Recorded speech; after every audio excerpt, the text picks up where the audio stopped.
Hello ভাই brother, আজ আমরা চলে এসেছি কুষ্টিয়া জেলার বিখ্যাত সেই রাজারহাটে।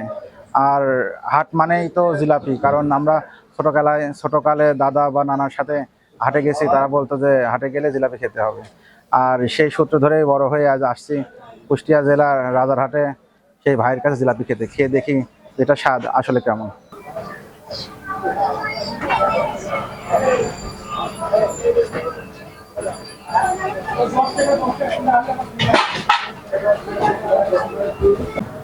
এবার আমরা সেই রতনপাল দাদার জিলাপিটা খেয়ে দেখি।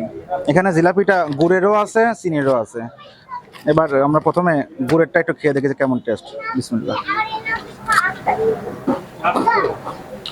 গুড়েরটাতে গুড়ের একটা ফ্লেভার আছে, এটা একটা অন্যরকম একটা টেস্ট লাগছে। আবার একটু চিনিটা খেয়ে দেখি।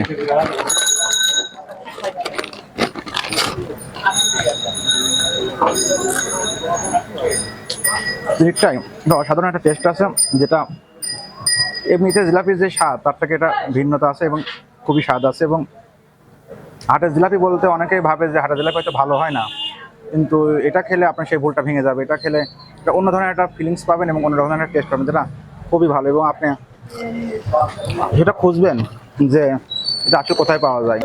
রতনপাল দাদার জিলাপি 180 টাকা কেজি, চিনিরটাও 180 টাকা, গুড়েরটাও 180 টাকা। আর তাকে পেতে হলে রবিবার এবং বৃহস্পতিবার হাটবারে সকাল 9টা থেকে রাত 10টার ভিতরে আসলে তাকে পাওয়া যাবে এবং তার জিলাপি 7টা নেওয়া যাবে।